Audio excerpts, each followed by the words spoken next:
That's their holding area. With rubber mats to cushion their feet and their knees while they're waiting to come into the milking parlor. You kids in here, have you guys ever walked in a single file line? Can y'all hear? Can y'all hear? Okay. So the cows actually walk into the milking parlor in a single file line, and then they turn 90 degrees so they're facing outside. So cows love to play in the mud. And so when they come into the milking parlor, they're a little bit dirty. Before we eat our lunch, what do? Wash our hands. We wash our hands. Good job. And so the way that we wash the cows is we put a yellow foaming soap on them. Don't worry, you're not in the splash zone. So this is the yellow iodine foaming soap that has to stay on the cows for at least 30 seconds. The reason why is it kills any germs that are on the outside of the cow. So everybody go like this. This is our cow. This is where the milk comes from. This is called a teat. Everybody take your hand and wrap it around and gently pull down. Does that hurt? No, if it hurts, you're squeezing too hard. So what I'm going to do is I'm going to squeeze some milk out. And what I'm doing is I'm checking to see what color the milk is. What color should milk be? What? Should I have chunks in it? He said purple. Should it be pink when it comes from the cow? No, I promise that is not strawberry milk. Okay, so what we're doing is we are checking the color of the milk and the quality of the milk. Now, people think the milking unit vacuums the milk out of the cow, and it does not. Once the cows are fully prepped, which takes about a minute and 30 seconds, they actually release the milk on their own. So, after we are done prepping the cow, every cow gets their very own towel.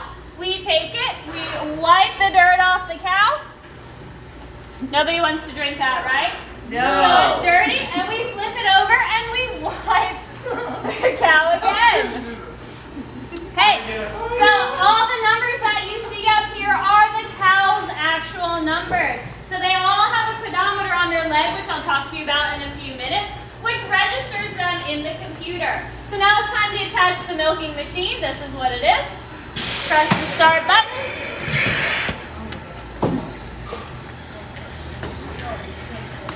And the milking unit is now on the cow. And this is a dual chamber compartment. There's actually not vacuum directly on the cow. It's actually in between this little gray rubber inflation here and this hard outer shell.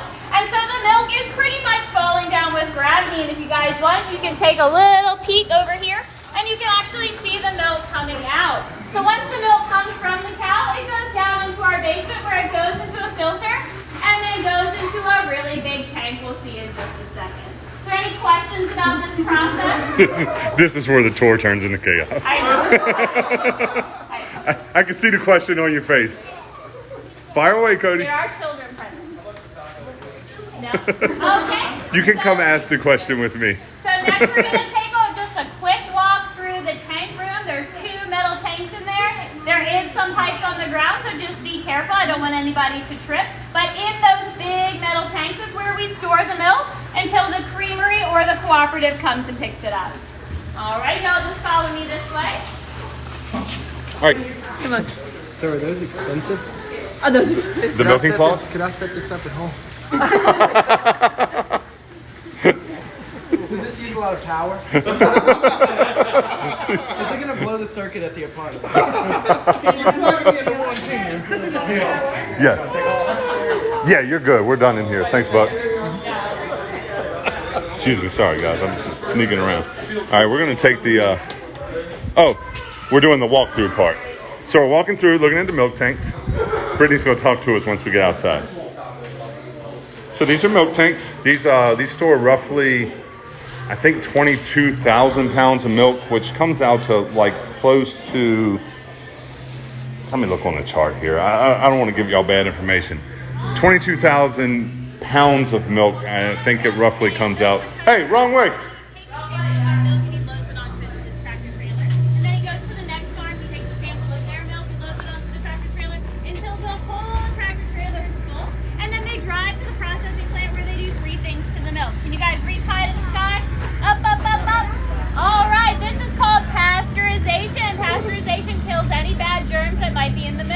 The second thing they do is called homogenization. Can I see you guys shake?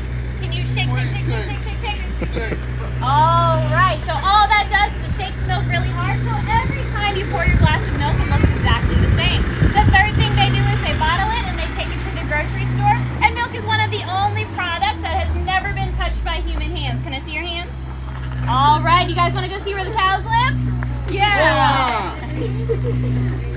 All right, so while they move, I'm gonna hop behind them for just a second. I'm gonna show you one of the things we don't talk about entirely a lot on the tour, but it is why your milk donations are so important. So this board behind me is actually the representation of what milk price versus, it's as green as profit versus cost and red, what it's done since we started in the 1950s. So you can see that there used to always be a profit margin associated with dairy farming. Green was always above red. And then we got here into the early 2000s, and all of a sudden we had these tremendous spikes that were really good, but then we had these tremendous downs, and you can see how much higher red is above the down. And so now it costs more to dairy farm than you actually make from farming. And then we had this giant spike where we got paid really well for milk, and then it waned off. And now it stays for the last several years. It's been more expensive to make milk than it has been to milk cows. And that's really what it's been like since 2015, and now we're into 2021. It's the reason we started the Creamery. The thing we couldn't have predicted in our business plan, though, was COVID. And so when you purchase those milk donations, it's basically providing us with business that we couldn't get because of COVID. And it's helping. The first 3 years of a new business are the most vital years of that business as far as whether or not it's going to succeed or fail. And COVID started 6 months in for us. And so we've pretty much, well, I mean, you can slip in between bins here. Excuse, sir? Yeah, that's fine. But we've operated more during COVID than we have not during COVID. And so it's been hard. It's been very hard to grow the business because of the pandemic.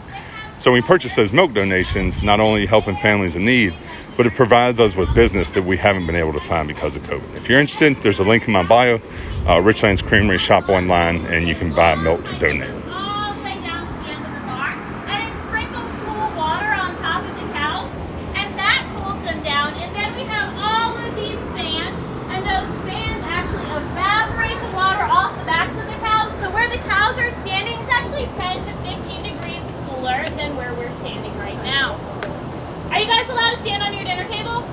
No. No. Are my cows allowed to stand on their dinner table?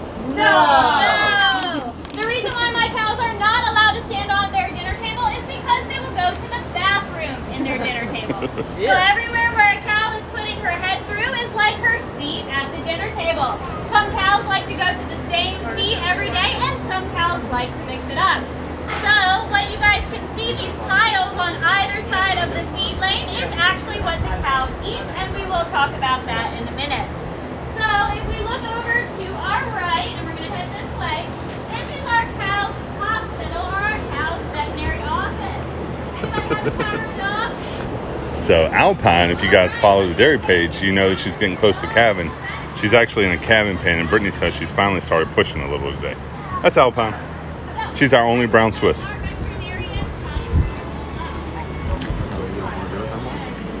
Oh, I'm just tired after a while. Oh.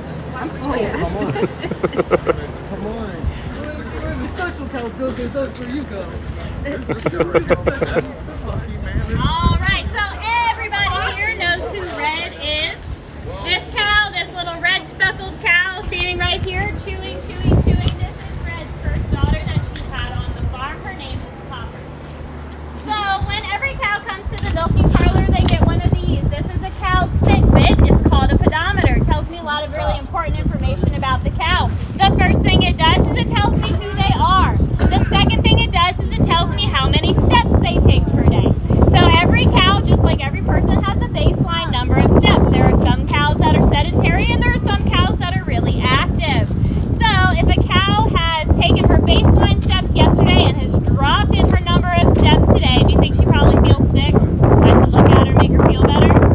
Yes. So, and on the other side, if she's taking her baseline number of steps and then she shoots up in the number of steps she takes, it means she's looking for a partner. Okay, the next thing it tells me is how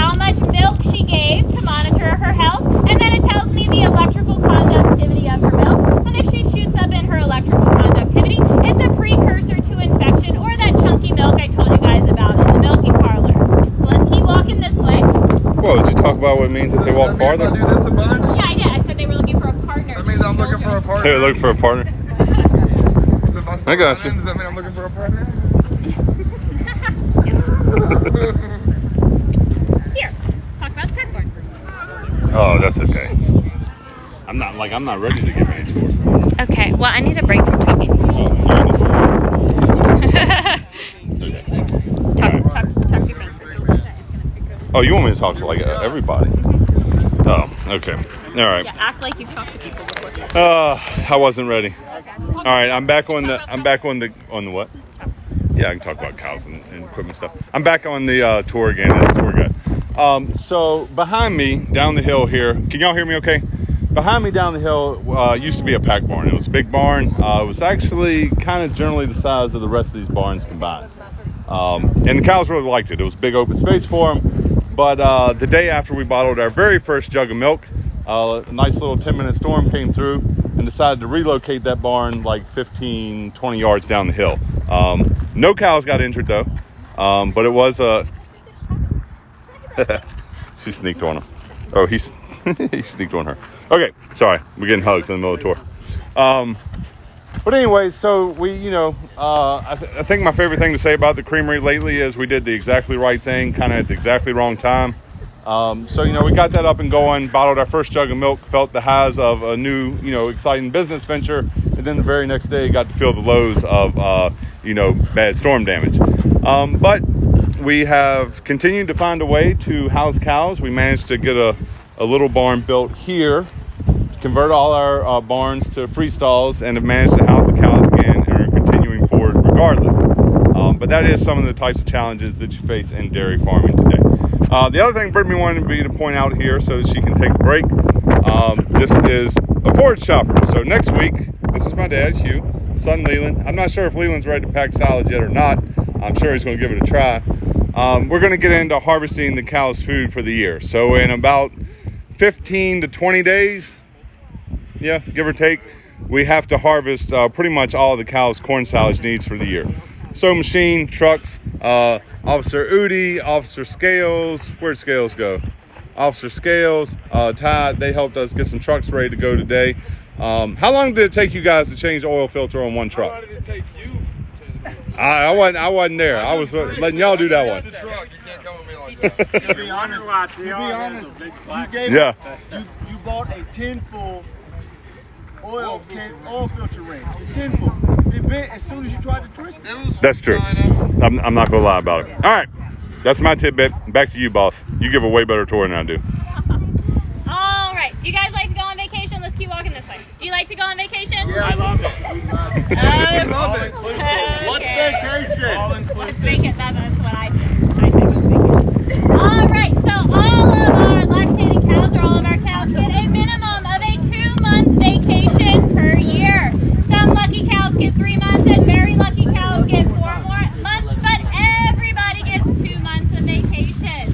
When you guys got here today, did you think the cows were a little skinny? You could see their hips and see their ribs?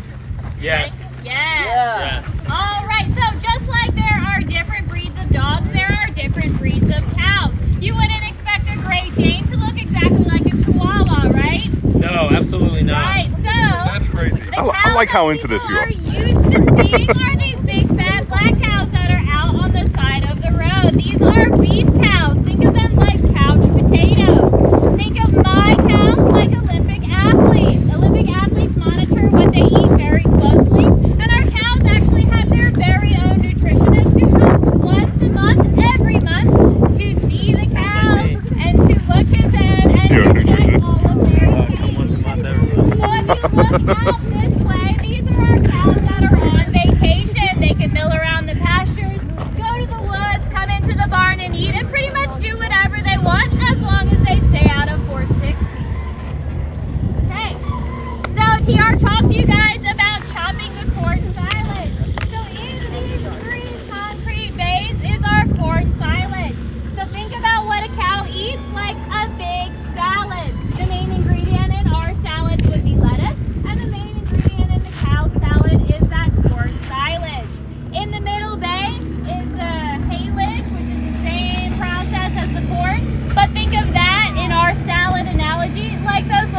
pieces of cabbage. Can you guys see this pile right here? Yeah. This is brewer's grain. Does anybody know what brewer's grain is a byproduct of? No. Beer. Brewer's Beer. grain. Beer. Yeah. Yes. So this is what's left over from the beer making process. Now, do I get my cows intoxicated on Friday night? No, just the ones on vacation. No, I'm just kidding. The reason why, thank you. The reason why we put this in the cow's diet is like their salad dressing. Okay, so this tastes very good for the cows. And so when we have this in their diet, they eat more naturally because it tastes good. When the cows eat more food, they produce more milk.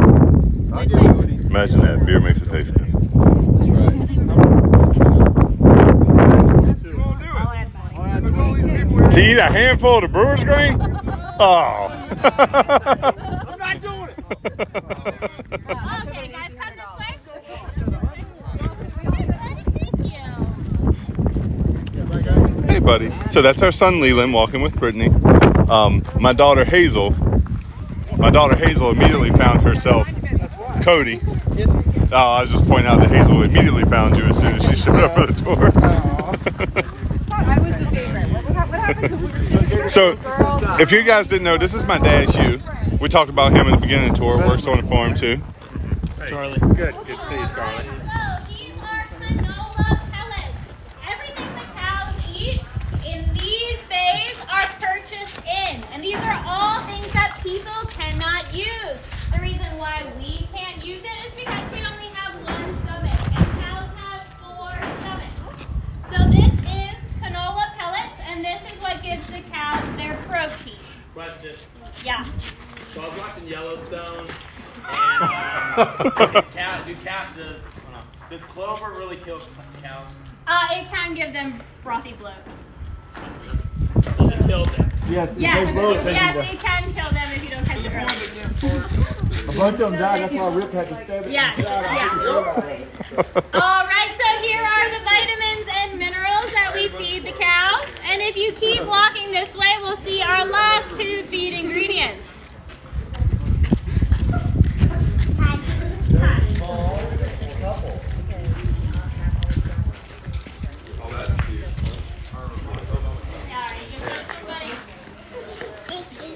All right, this is cottonseed that we do also feed to the cows. So after the cotton farmer picks the cotton and sends the cotton to the gym for processing, the cottonseed is left over. Think of the cottonseed like you think of a sunflower seed. It has a dense, hard outer shell, but has a good, healthy, fat-rich seed on the inside, and this is how the cows get their source of fat. Oh no!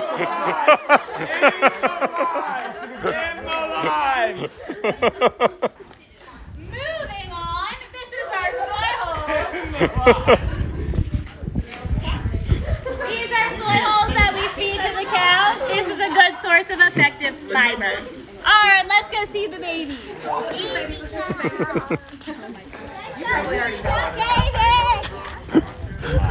Did you tell him to go over and do that? No, he did it on his own. He got nothing. You're hanging out with us right now. Your whole band. Hey, buddy. Oh, thanks, buddy. Thanks, buddy. You gotta keep walking. Keep up with mommy. Leland, come with me. Oh, he's all right. I guess he's all right.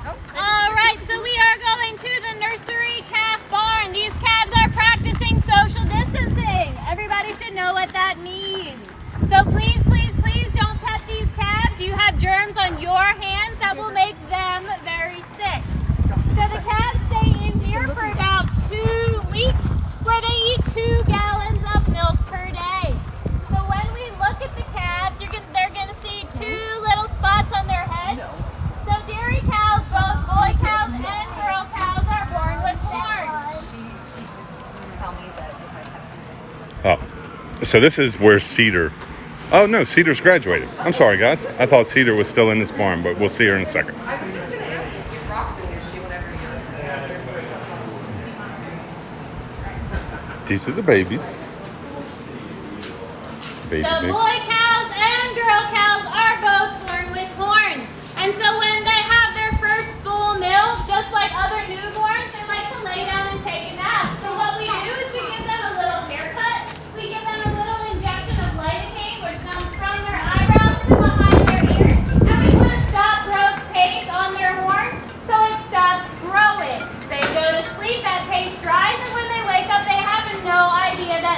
ever happen. The reason why we don't want their horns to grow is because cows function on a hierarchy system. There is one boss and one bottom cow, and everybody has their place in between. The way they move up or move down their hierarchy is they fight with each other. If cows are fighting and they have horns, can they really hurt or severely injure each other? Yes. Yes! If a cow is down and injured, can I effectively communicate that I'm going to poke this cow with a needle to give her medicine? Is she going to understand that? No. No! Can she hurt me or seriously injure me? Yes. Yes! So do we want the horns to grow? No. No! Horns Okay, are let's bad. go to the next part. All right.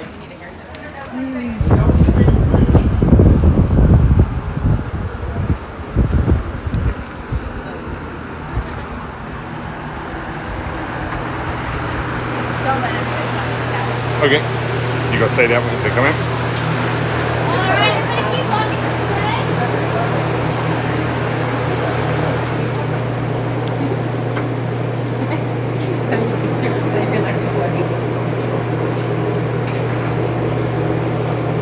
Oh, you gotta keep going.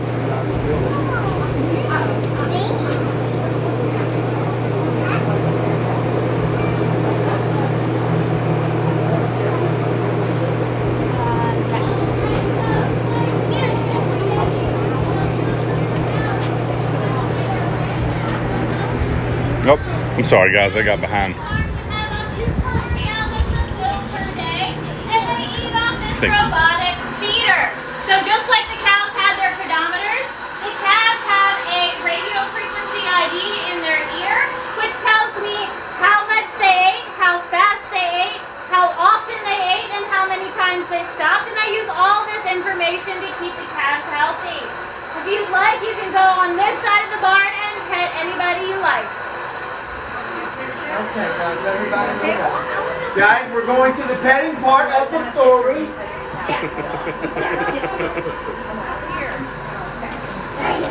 Hello, baby cows. There's not any milk in there. Just a little bit.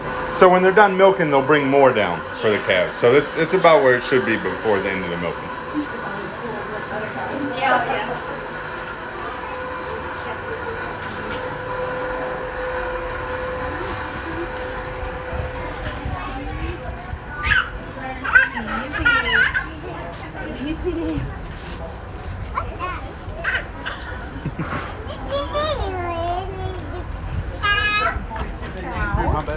Oh, you're fine.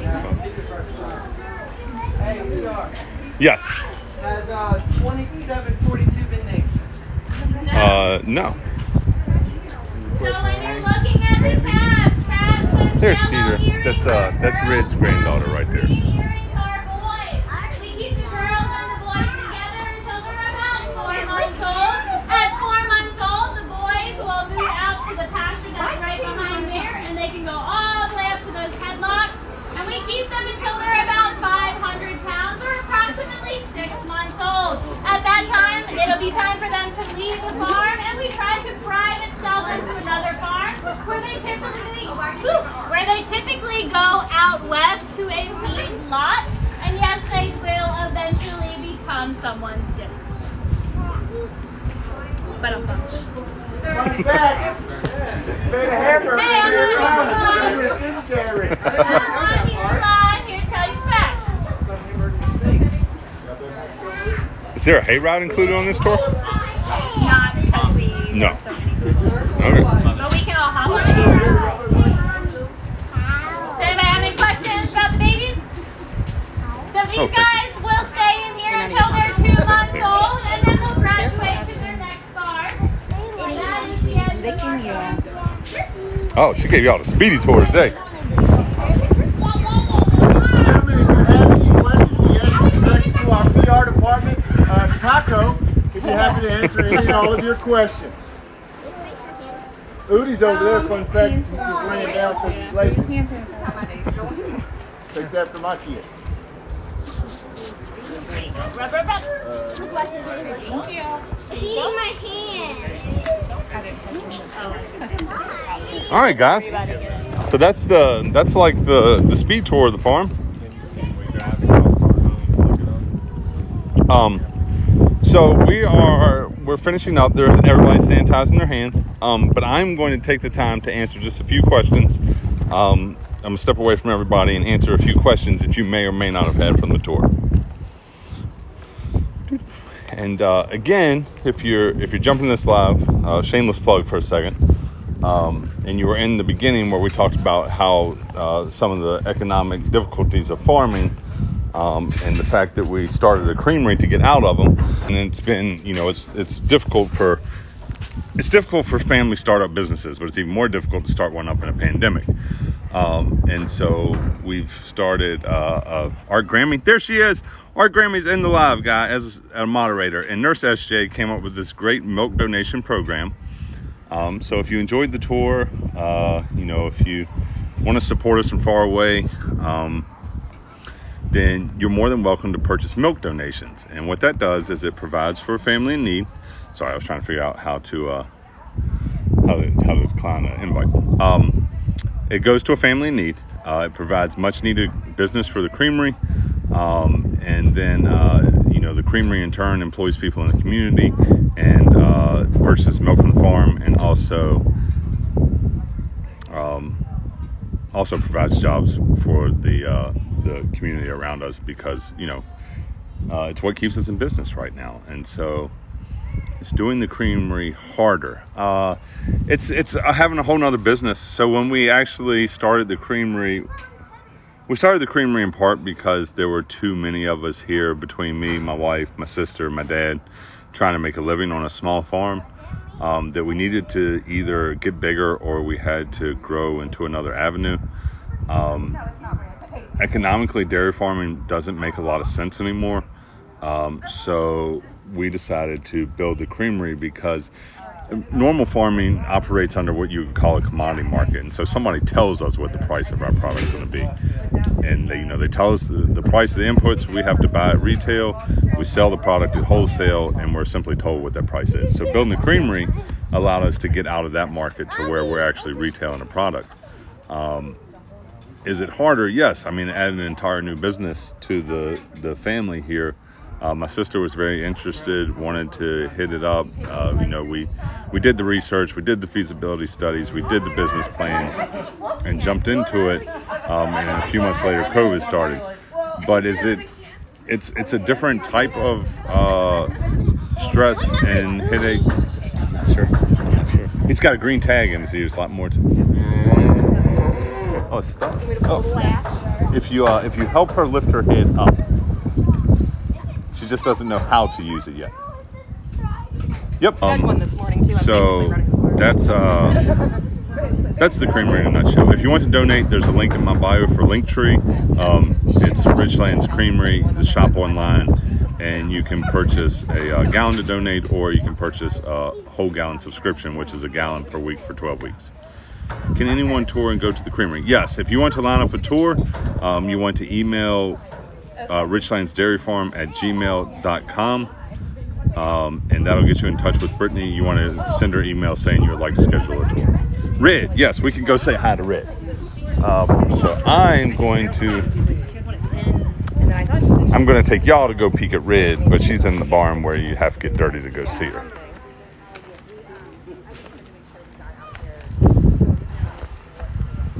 Hey, I gotta take people in live go see Red. Okay.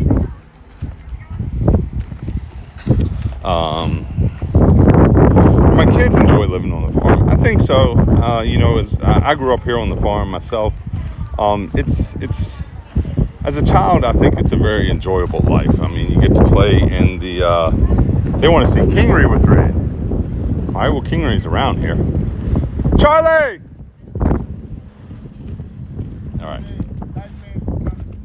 Yeah, everybody wants to see Charlie meet Red. See Charlie meet Red. He's never been here. All right, guys, we're gonna go try to meet Red and head back towards the front of the farm for the. All right, the whole tour is gonna go meet Red now.